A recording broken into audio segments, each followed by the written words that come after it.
coming today. My name is Allie Rubel, and for those of you I haven't met, I'm sure you recognize my name by all those emails I send out that you all read and love to get. I'm the recruiting program manager in the Career Development Office, and I work on OCI, which is what we're here to talk about today.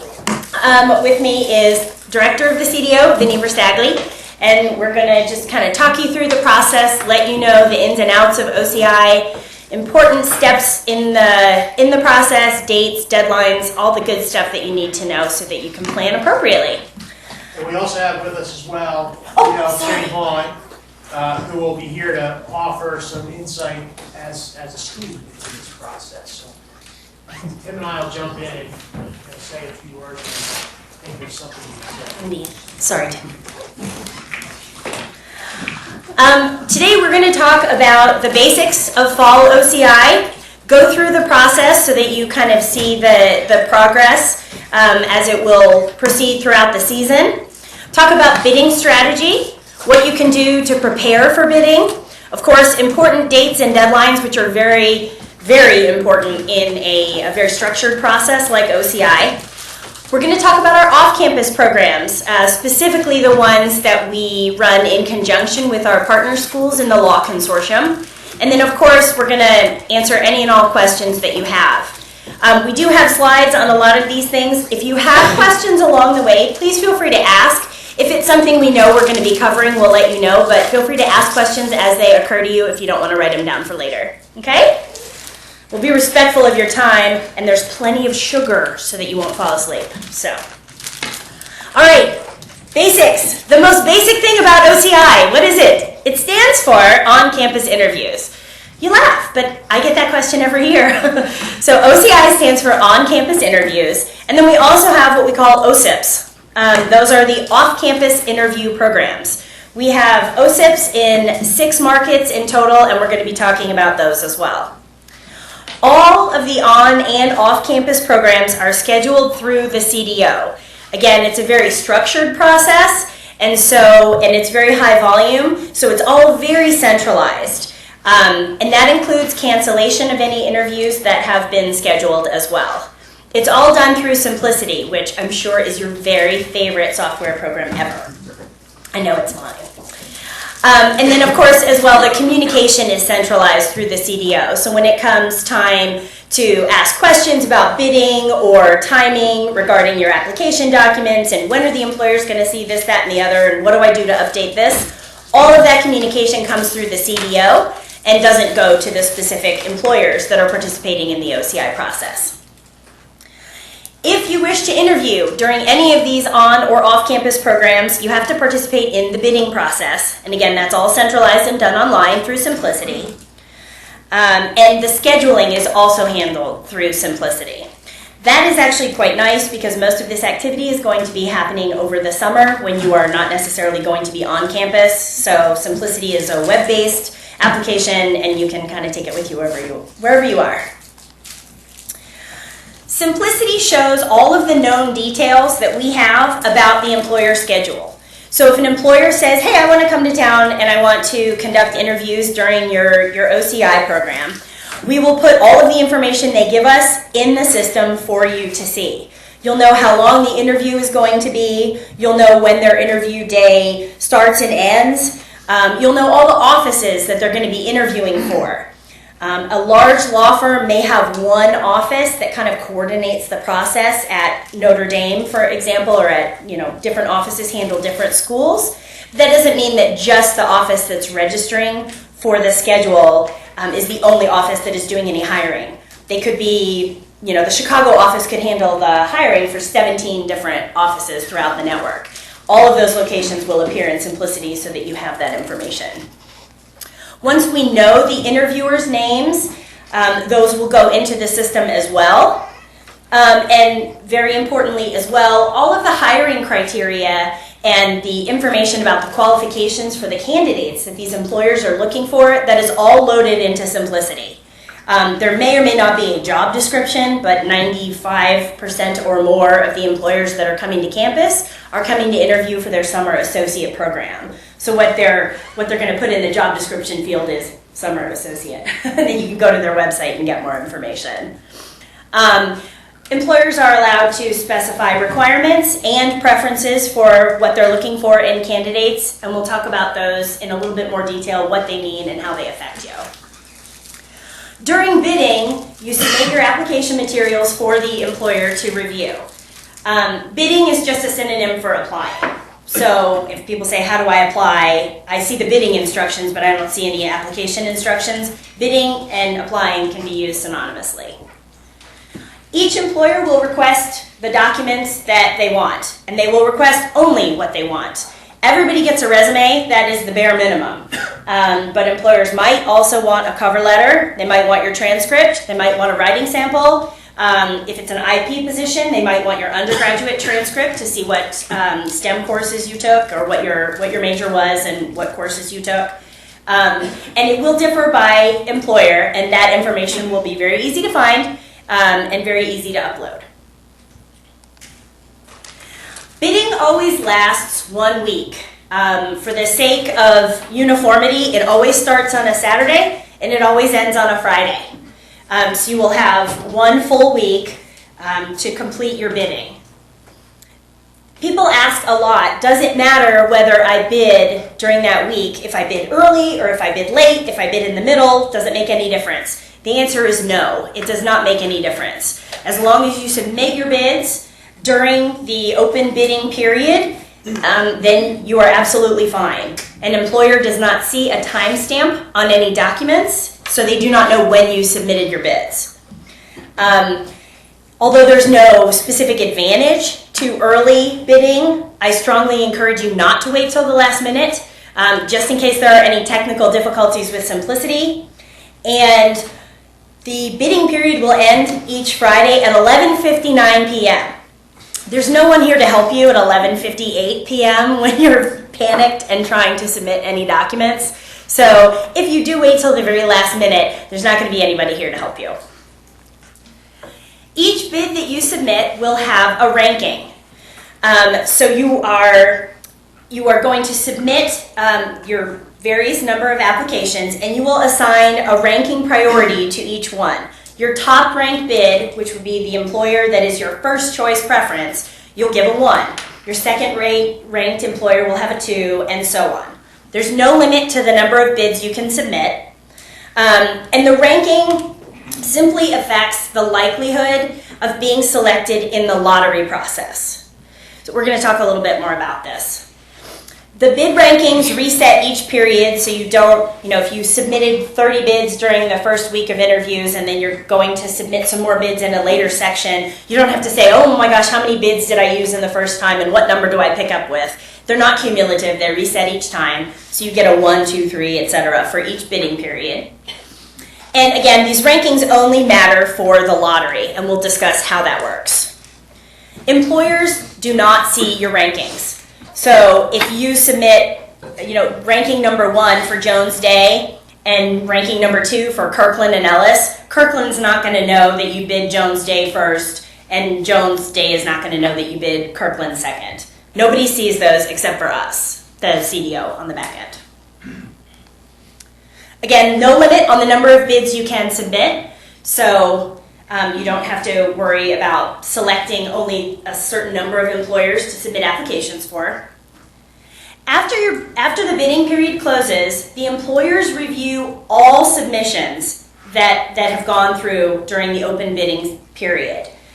That's important to know because we discussed earlier that there are requirements that may be specified by an employer. They may have a GPA cutoff. They may say, we only want to see students with a 3.2 or higher. If you have less than whatever the requirement is, the employer is still going to see your bid. The system does not preclude you from bidding if you do not meet the minimum stated qualifications. And the employers will see all the bids, and they can select anybody they want, whether the candidate meets their minimum stated requirements or not. And during the whole OCI process, employers can fill 70% of their interview schedule with pre-selected candidates. So say an employer gets 50 bids. They'll see all 50 bids and they can select as many as they like to fill 70% of their interview schedule. A typical interview schedule is 23 slots. So it starts at 8 a.m., ends at 5 p.m., it's 20-minute slots. There's a break in the afternoon, a break in the morning, and a lunch break. 23 slots. So employers can pre-select 16 candidates. That's 70% of 23. And the remaining 7 candidates will be filled by a lottery. So after the employer reviews all of the bids, they can pick whoever they want, and then the qualifying bids will make it into the lottery to fill the rest of the schedule. When we say qualifying bids, we review each and every bid that was not pre-selected by the employer to make sure that it meets the minimum stated requirements for that employer's schedule. So that 3.2 GPA I was mentioning earlier, if the employer does not select a candidate with a 3.1, that bid will not make it into the lottery because it does not qualify. It does not meet the employer's minimum qualifications. No rounding takes place during the review of the bids. So you either have the minimum GPA or you don't. There's no rounding. An important maybe distinction to draw here, and you might, and then Ray can touch on this in a second. Some employers will state requirements while others will state preferences. When we go through and review bids and remove those that don't meet requirements, we are only talking about actual requirements. If an employer states a preference and a student doesn't make the preference, we're not pulling them from the lottery pool. It's just a preference. And some employers do not state any requirements. For that pool of bids, we don't pull any, unless there are minimum stated requirements. And a lot will specify requirements and, oh, by the way, this is a preference. Again, preferences are just that. It's what they might prefer, but if it's not required, we don't remove a bid before the lottery. And the reason for this is it's not us trying to be mean.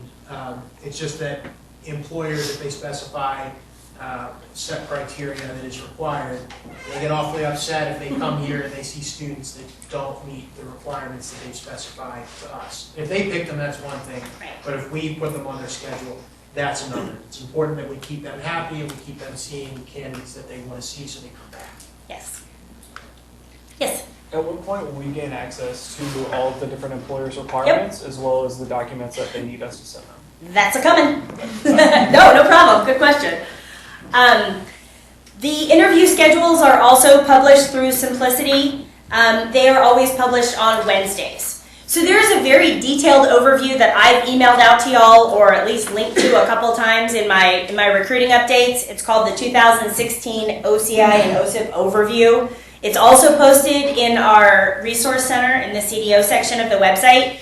It delineates all of the interview periods, all of the bidding periods, when all the schedules come out. You'll want to take a look at that document.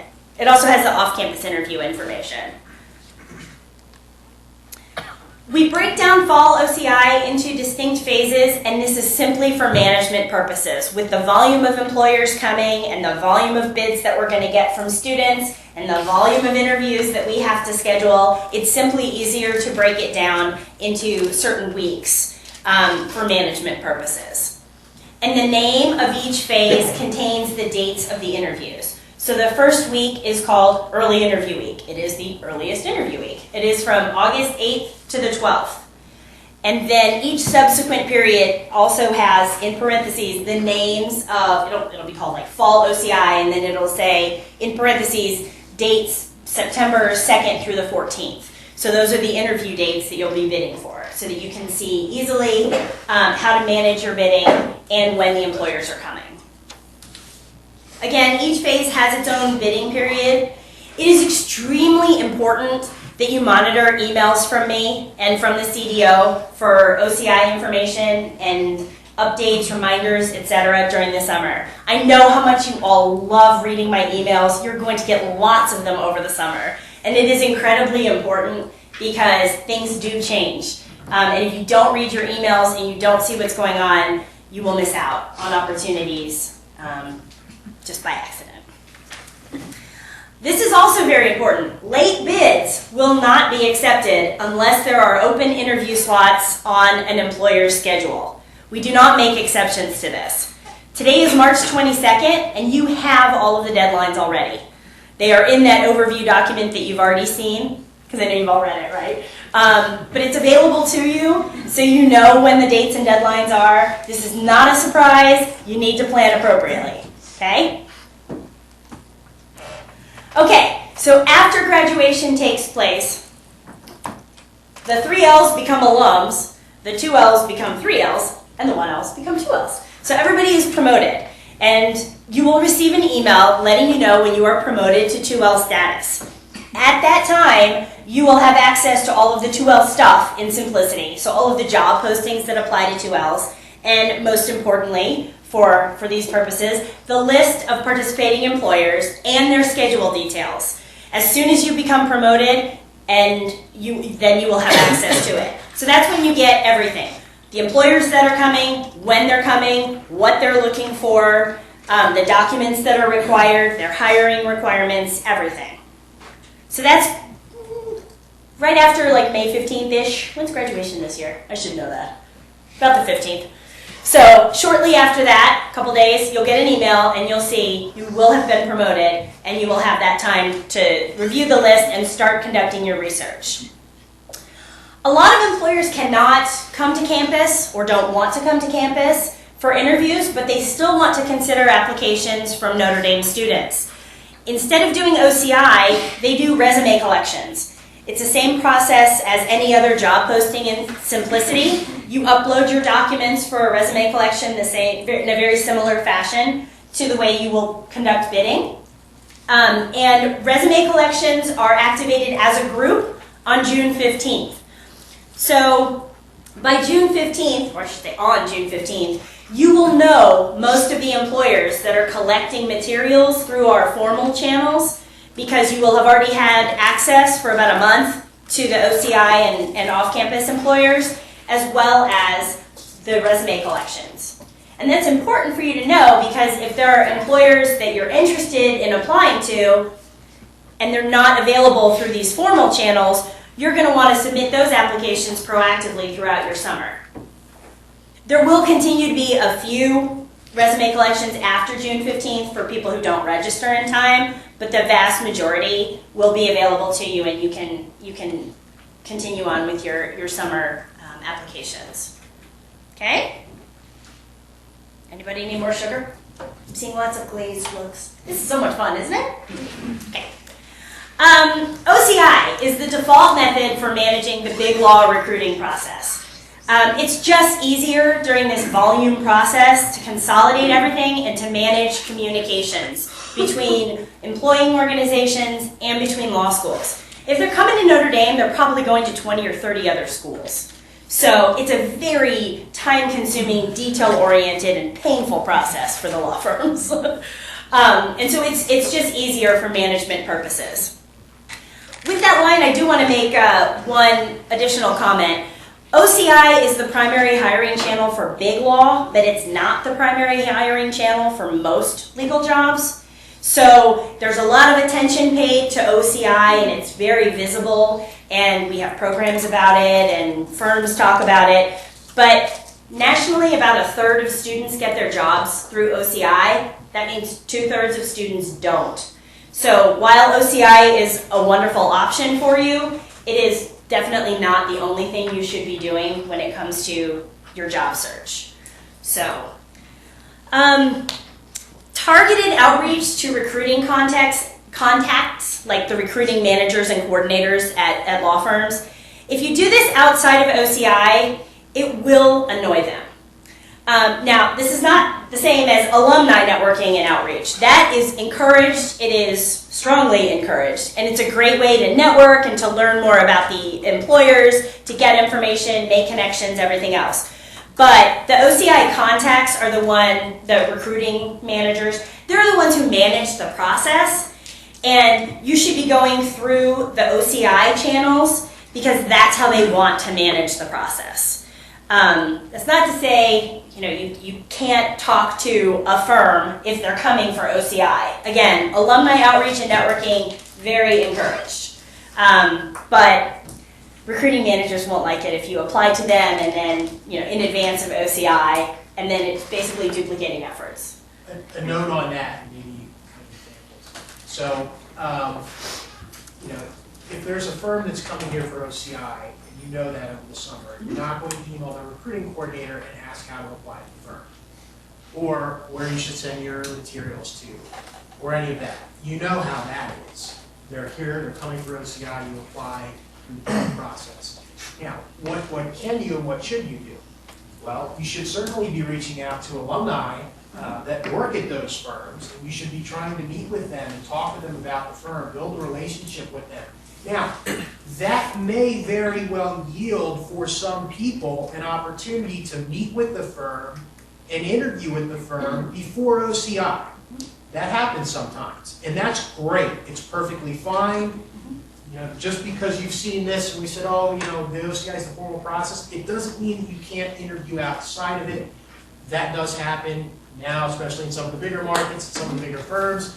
If they see a candidate they really like over the summer, they'll meet with them in July before they even start going on campus. This is just to say that you should not be blanket emailing recruiting personnel at firms trying to apply through a different channel when you know they're coming here. So developing connections, arranging for an interview early through those connections, great. Going to a recruiting coordinator and saying, how can I meet with you when you know they're coming to campus, not great. Which is the last point. Early interviews are fine. So if during your connections and your outreach, someone says, hey, I'd like you to come in, don't say no. You don't have to say, no, I can't because you're coming for OCI. Those interviews are fine. Yeah, I mean, every year there'll be students who, through the course of their networking, will end up getting interviews with firms that participate in OCI before OCI happens, and they'll get offers from it. So it happens, you can do it. Also, every year I get an email from somebody at a firm that says, I had a great meeting with so-and-so, and I asked them if they wanted to come in for an interview, but they told me they couldn't do it because they had to go through OCI. No, that's not true. If someone invites you in for an interview, yes. Take the interview. Yeah. The answer to that question is always yes. All right, bidding strategy. Again, in mid-May, you're going to have access to the employers that are coming for OCI. We currently have 50 registrations for the first week, so there will be a nice long list, and you'll be able to take a look at everybody who's coming.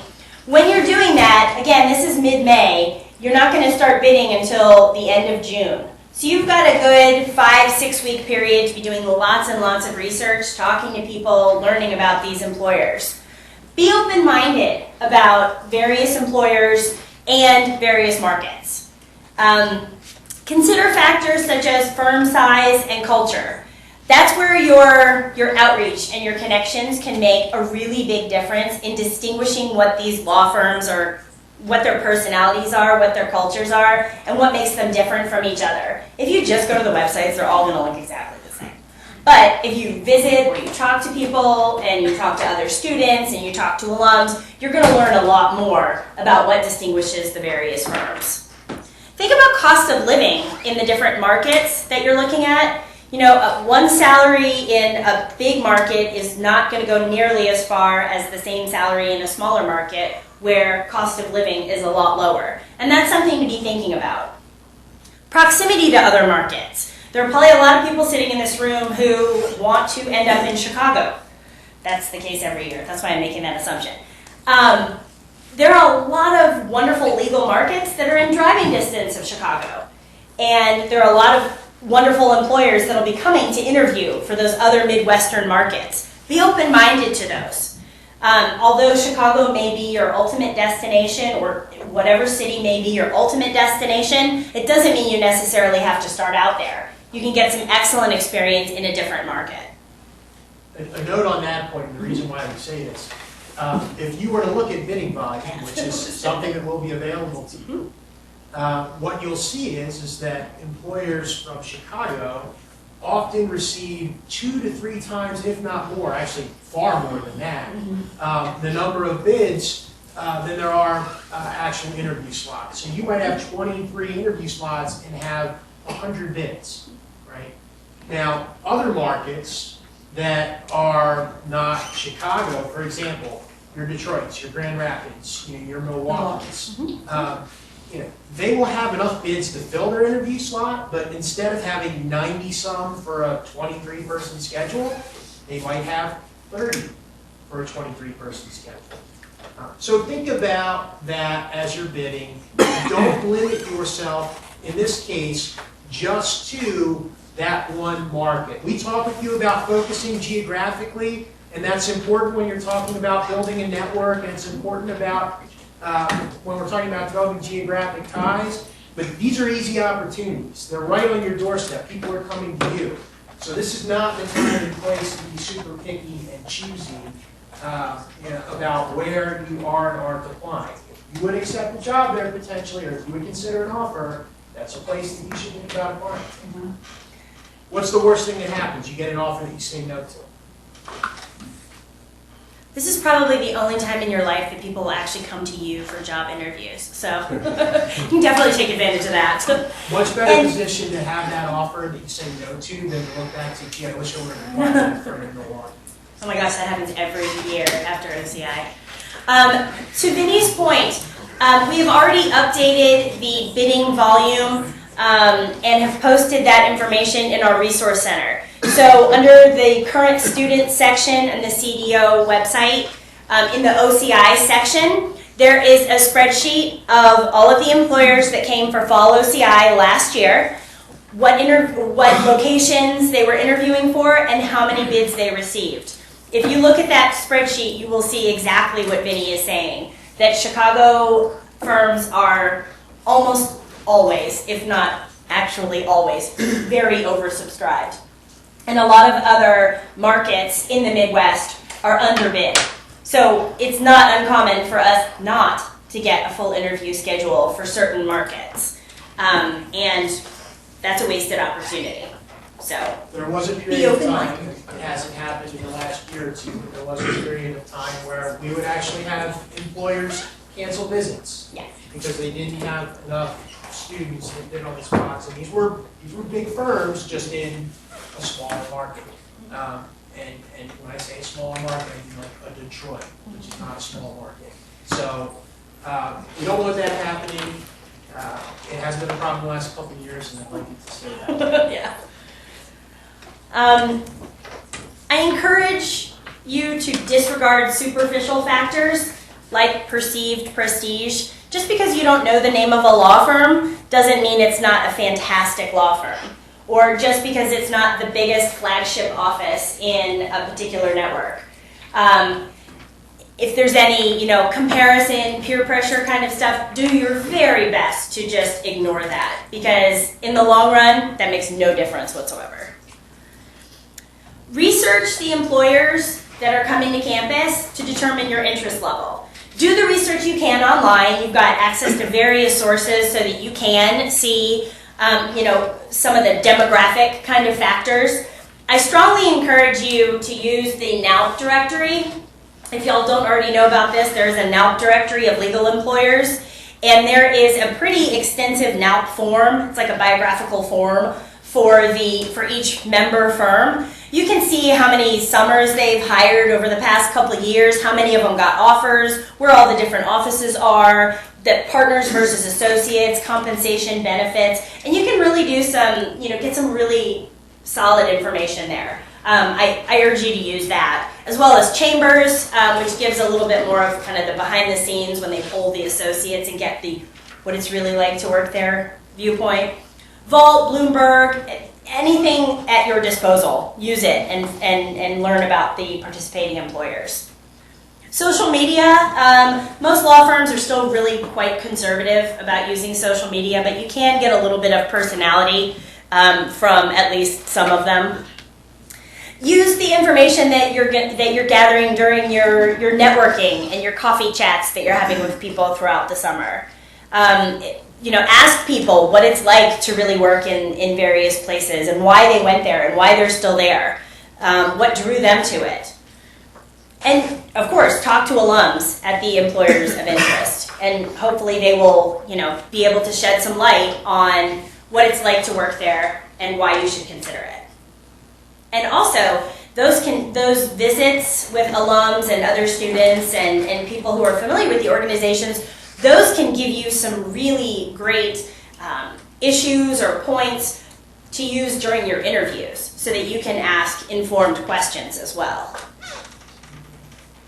As Vinny was saying earlier, don't bid on an employer if you would not consider an offer of employment from them. So we want you to be open-minded about the employers that are coming and your applications. But if there's no way you're going to go to this office in Birmingham, Alabama, and you would never accept a job offer from them, don't bid. That's a waste of everyone's time. So you shouldn't just bid willy-nilly because the employers are coming, but you should take advantage of the employers that are coming. So it's kind of balancing open-minded it's balanced, yeah. and reality. Yes. You want to be open-minded at the same time. You don't want to waste anyone's time bidding, Right. on a firm or place that you're just not going to do. Yep. And a good question to ask yourself is, if this were the only employer that I received an offer from, would I take the offer or would I keep looking? And if the answer is no, take that to heart. I would keep looking. I would not accept the offer. Again, I've said it before, you've probably heard it from every single person in the CDO. Don't rely on OCI exclusively to secure your 2L summer position. Whatever it is you want to do, whether it's bid law, whether it's government, public interest, we do have a variety of employers that come for OCI. But it is a high profile, low yield kind of a proposition. Again, about a third of students.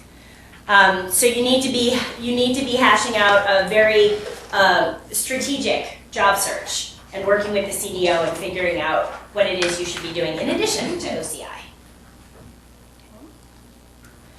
Again, learn as much as you can about the participating employers. The SBA has a mentoring spreadsheet that shows 2Ls and 3Ls where they've worked before, what markets are their targets, and where they have been. Make use of that. Talk to people who have worked at firms that are of interest to you and in markets that you are targeting. Because again, you can get some great information that way and you'd be more informed about the process. Bid rankings. Okay, as we said before, there is a bid ranking that you will assign to every bid that you submit. So your top choice employer gets number 1, 2, 3, and so on. Again, we want to emphasize this. The employers see every single bid that's submitted. So just because you don't meet the qualifications doesn't mean you can't bid. You can. The system will let you. The employer will see your bid. But if you are not meeting the minimum requirements that the employer has stated in their schedule, which you know in advance, then your bid will not make the lottery. Okay? When you're thinking about your bid rankings, again, you have access to what each and every employer is looking for in terms of their minimum requirements. If you know your bid is not going to make it into the lottery, you shouldn't waste a high ranking on it. Use number 1 for your top choice employer that you know you are eligible for, that you qualify for based on any minimum stated requirements. But if you have a 3-1 and they're asking for a 3-2, the employer will see your bid, but if they don't pick you, you're not making it into the lottery. Give it a number 99. Give it a number 98. Give it something that you're not even going to use anyway. Just give it a super low number. And you do have access to numbers 1 through 99. There are not going to be 99 employers in any phase of OCI. So you're going to have plenty of bids that you can, bid rankings you can waste, so to speak. So only use your high-ranking bids for firms that you actually qualify for. Okay? Be proactive during this process. Use time to your advantage. You're going to have access to the information that you need. starting mid-May. And do everything you can to gather intel and be as informed as possible. Make sure you talk to other students as well, because that is a wonderful source of information, of course, if they've worked there. Also during the summer, there is going to be a mock interview program, which Mr. Verstappen is going to talk about. Yeah, I'll just go through this briefly, because you'll get more information about it later, but there are always some questions that surround it. So you may have heard at some point in the past, because we talk about it from time to time in our programming, we have a summer mock interview program here. All Rising 2L students, so all of you, are required to participate in it, which means that you're required to complete at least one mock interview. I hope that most of you will have the opportunity and will choose to avail yourself of it to complete many mock interviews. They're great preparation for the summer, number one, but number two, they're also an easy way to form a good networking connection as well, because these are going to be alumni that we've contacted, that have agreed to meet with you. It's about as low effort on your part as it gets. How does this work? Well, you can see there, we coordinate it. What do we do? Basically, I email a lot of alumni in every city where all of you will be working over the summer, and I ask them if they will volunteer for this program. And believe it or not, they do. We had last year over 330 alumni that participated in 69 different cities, which, for those of you who kind of wonder, is the Notre Dame network really what everybody's told me? That's pretty impressive. In like 3 weeks' time, I can get over 300 alumni in 69 different cities to do this. And it's not because of any of us, it's because of Notre Dame and all of you.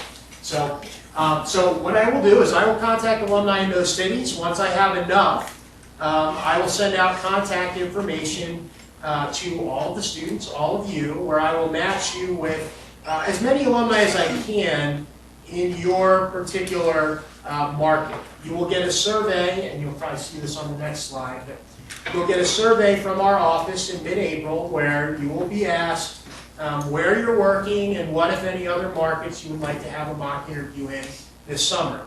We take that information, we gauge how many alumni we need in each market, we then recruit alumni to fill that need, and then usually late May, early June, last week in May, first week in June, you'll get an email from me that'll have the name of 1, 2, 3, maybe more alumni in your market that have agreed to conduct a mock interview with you. I give the alumni your names as well, so they know who you are and they expect to be hearing from you. And they're disappointed when they don't hear from you. I get emails from some alumni who ended up getting the names of 2 or 3 people who didn't contact them, and they feel kind of bad about it because they really want to help out.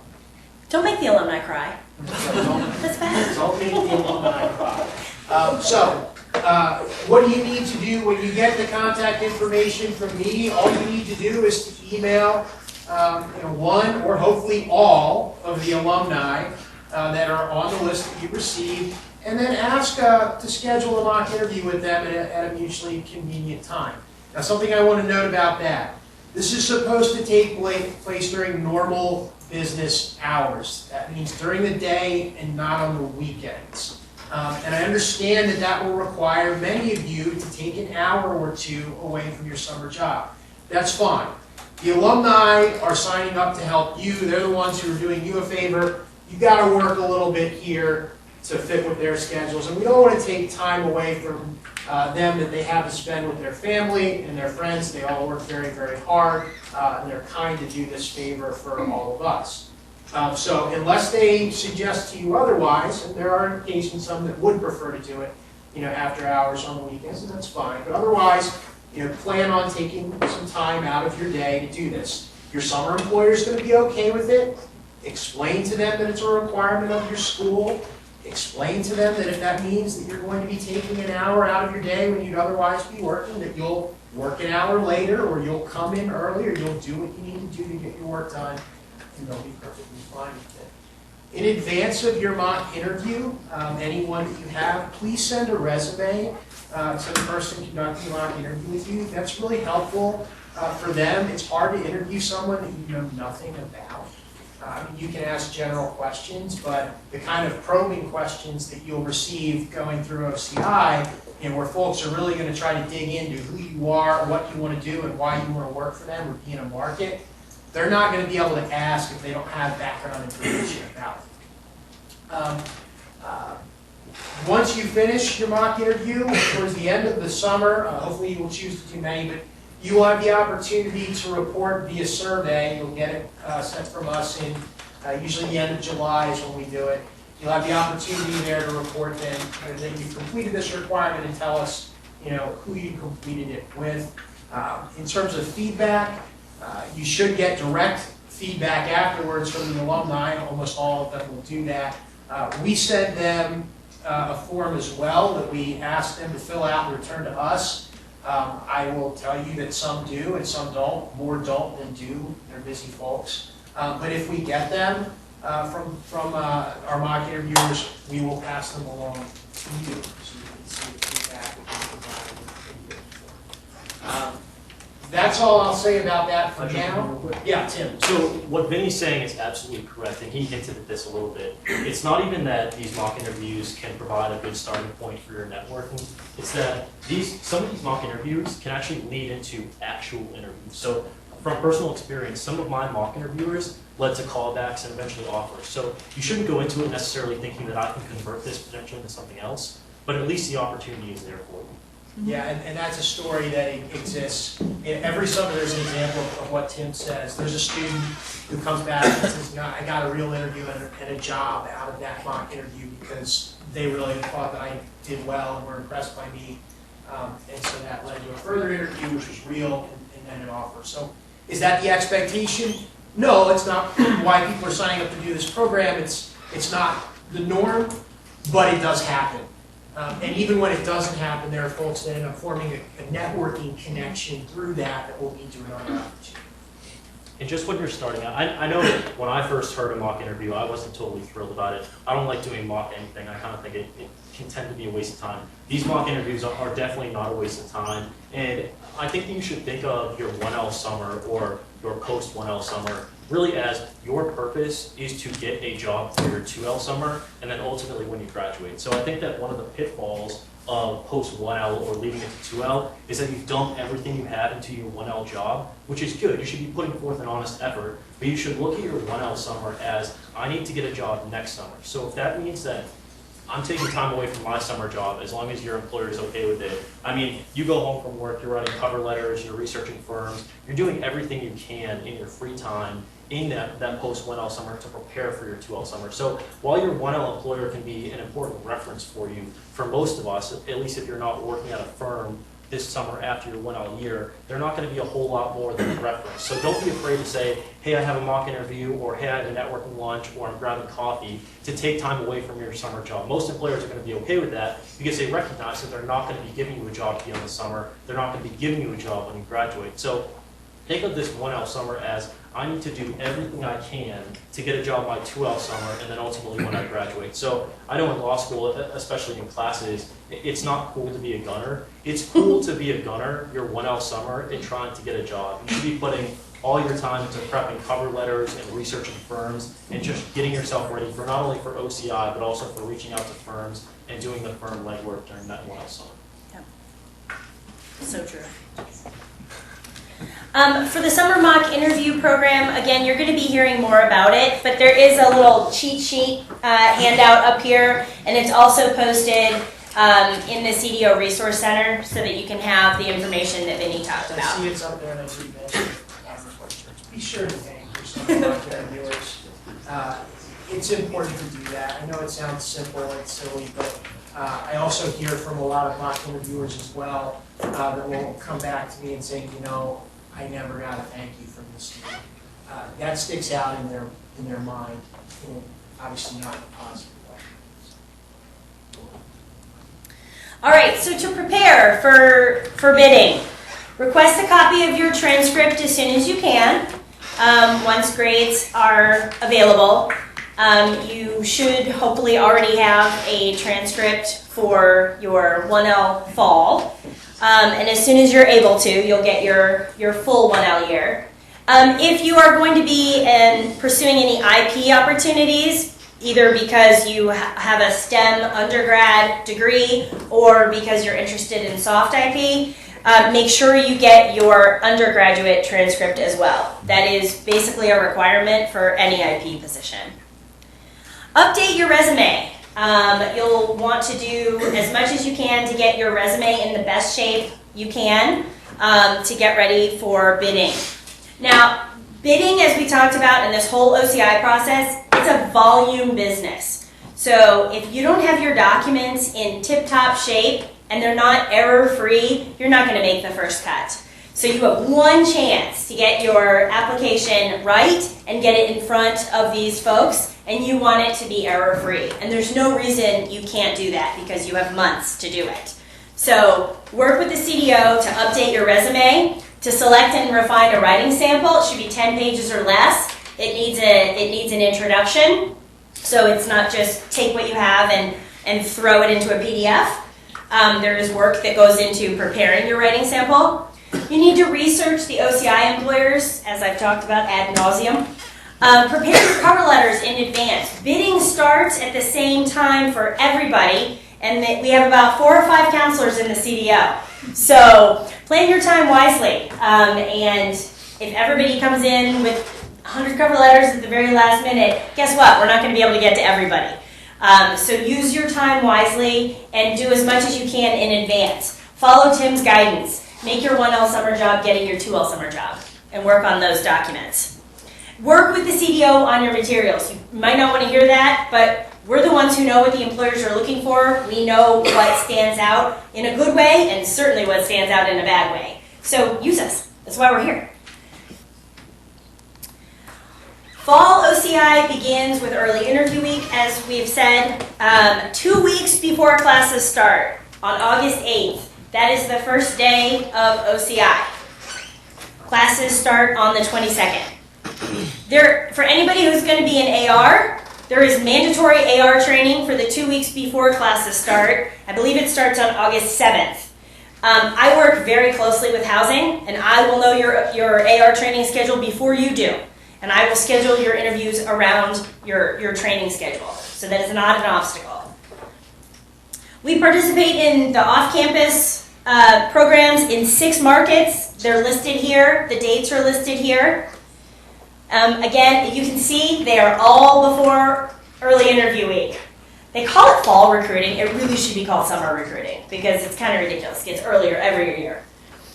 Bidding will begin June 14th for most of the off-campus programs. All 5 listed except for New York. So all of the Washington, D.C., Miami, LA, San Francisco, and Philadelphia. Bidding will begin June 14th. That's when you will have access to the employers who are participating in those programs. June 25th is the first day of bidding for early interview week and for the New York OCIP. Again, you have all of these written down, so mark them on your calendar. We will also have an OCI orientation the Sunday afternoon before early interview week. That's on August 7th. The exact time will be announced. It is an optional orientation, but people who attended last year found it very helpful. I strongly recommend that if you're here on campus, you come, and you'll get more information about the exact time and location. Another important feature of OCI, we have a kickoff reception for employers. It will be on Monday, August 8th at 5:30. You are hopefully all registered to attend the April 21st Meet the Employers reception at 5:30 in the Rotunda. Don't miss it. It's a great idea to come meet the employers that are recruiting with us, meet them face to face, be a person, be a 3D person, not just a piece of paper when recruiting season starts up. And make some connections that can help you stand out when the volumes of applications start. A very similar event is the OCI kickoff reception on the first day of OCI. Firms that are interviewing on Monday and on Tuesday will participate, so you will either get a chance to interact with them before or after an interview. And we certainly invite other firms as well, and some will come It tends to focus on the firms that are going to be there Monday and Tuesday. Were you gonna say I'm something? just gonna say on the Meet the Employers reception coming up in April, you most definitely should attend. And I can tell you from speaking with a number of the employees who were there last year, that helped them make decisions, a few months later, both in terms of who they would interview initially and then who they hired. So Yep. It's an opportunity to build a relationship early with the employers, appreciate, and also influences their decision making. Plus, you've already met them heading into the summer, and that can be excellent for connection purposes. We will not have any interviews the week of August 15th. So we've got early interview week, August 8th through the 12th. The following week, which is 1 week before classes start, there will be no on-campus interviews. That week is filled with lots of intensive classes like ITA. There's an intensive transactions class, other ones as well. There's an additional week of AR training, and that is an excellent week to use for callbacks. The OCI process tends to be very front-loaded. We will have tons of firms coming the first week, and then volume will fall off a cliff. Because what happens is these law firms are competing with each other. Everyone wants to get here first, and they want first crack at the apple. So we will give time that week of August 15th for you to start conducting some callbacks. You generally need to travel for callbacks, and it's good to get as many out of the way as you can before classes start. And so that's a good week to use. We don't sacrifice any employer visits by not having interviews that week. In fact, the cancellation rate that second week was so horrible. It was more upsetting to the employers than anything else. The Law Consortium OCIPs. Okay, so we are in a consortium with other law schools. Boston College, Boston University, George Washington, University of Texas, and Northwestern. And we host these regional interview programs in conjunction with these other schools. Each school takes a program and runs it. So there's a host school, if you will, for each program. We run the Los Angeles program. Most of them take place in a hotel. I know it's very weird, but it's a necessary evil. There's no other place to have as much room as you need for individual interview rooms. And then a couple of the programs are walkarounds. So that means that there's a relatively concentrated business district where most of the employers are, and you walk or do public transportation or cabin between your interviews. And there's time in between your interviews for that. All communication about these programs will come from the host school. So for anybody participating in the Los Angeles program, hey, guess what? More emails from me. And I will also do my best to keep everybody informed on the other programs as well. Couple differences with these programs. Employers pre-select 100%. You will know after the employer review period whether you have an interview or not. You will get an invitation for an interview if you have been selected, and you can at that time accept or decline the interview invitation. We want people to be bidding on employers that interest them. However, if you have to travel for one of these programs and you only get, say, one 20-minute interview in Los Angeles, and you're not in Los Angeles for the summer, it might not be worth the travel costs for you to participate in that program. And so you will be able to see what interviews you get and then accept or decline those invitations. Bidding occurs between June 14th and July 8th on TLC's Simplicity site. So the Law Consortium has its own Simplicity account. And if you want to participate in any of the programs that are off campus, except New York, then you have to have a second Simplicity account. I have sign-up sheets up here. If you want to participate in Los Angeles, San Francisco, Miami, Philadelphia, or Washington, D.C. as an off-campus interview program, you need to sign up for a second Simplicity account. And that's how you will do your bidding. Nothing will transfer from your Notre Dame account. It's completely separate. It will function the same way, but you have to re-upload your documents. If you miss the sign-up sheet, send me an email and tell me that you want a TLC Simplicity account. I will send you one, or I will create one for you and send you the information and guide you all through the process. Okay, almost done. Interview cancellation policy. This is important to know. Interviews must be canceled at least 48 hours or 2 business days in advance. Cancellations on the employer schedule when they happen relatively last minute, you might imagine they're extremely disruptive. We may or may not be able to fill the slot, and an interview schedule that looks different from the one the employer thought they were going to have can create some chaos for them. These law firms come with color-coded 3-ring binders of all the candidates. They're very well prepared, very far in advance, and if we've got a lot of switching around, they're not happy. As well, if we can't fill the interview slot and the interviewer has dead time, they're not happy, and the person who comes in right after the 20 minutes that should have been filled with another candidate, that interviewer is not in a good mood. Don't do that to your classmates. That's just rude. So cancel as early as you can if you know you're going to.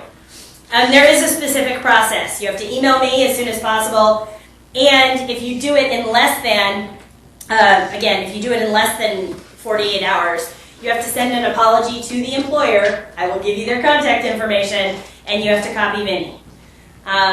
And if you're an abuser of this policy, we reserve the right to suspend your OCI activities. You can cancel your interviews. It's about professionalism and courtesy, and planning in advance. If you have a family emergency or a health emergency, we realize those things happen, but just saying, oh, I really don't feel like doing this interview tomorrow, I don't think I'm going to do it, not okay. Just a note on that, 48-hour, 2 business day. There are going to be circumstances that will arise where you may get an offer. You may have an interview tomorrow morning with a firm, and you get an offer now, and you are going to accept it. It's less than 12 hours notice or 20, right? That's fine. It's okay. It's better if you're not going to. You've already decided you're going to accept an offer elsewhere. Cancel the interview. Even if no one fills that spot, you're better off doing that.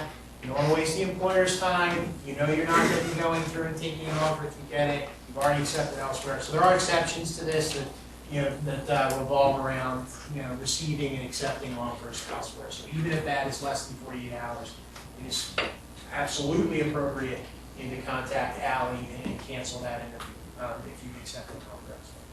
In fact, if you've accepted an offer, it's unethical for you to continue interviewing. So we will make sure that we cancel your interviews if you accept an offer.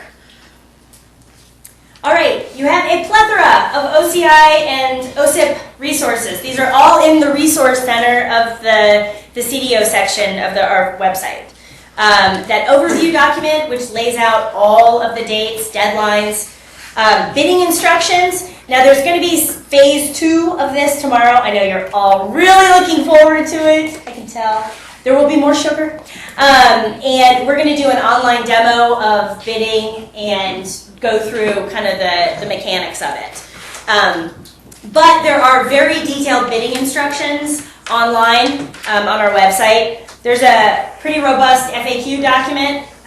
We get a lot of questions about OCI, and we've answered them, so they're there for you. Information about submitting your transcript. There's a grade sheet template if for any reason you can't get an official transcript. Our cancellation policy, and our interview guide. We have a very detailed interview preparation guide that is posted for you to use. Remember, this is very important. Read your email from me over the summer. You can make fun of my emails all you want, and that's fine. But if you don't read them, you will get things wrong, and you will miss out on opportunities. So please make sure you read your emails from me. You all have lots of questions, I can tell. Go ahead.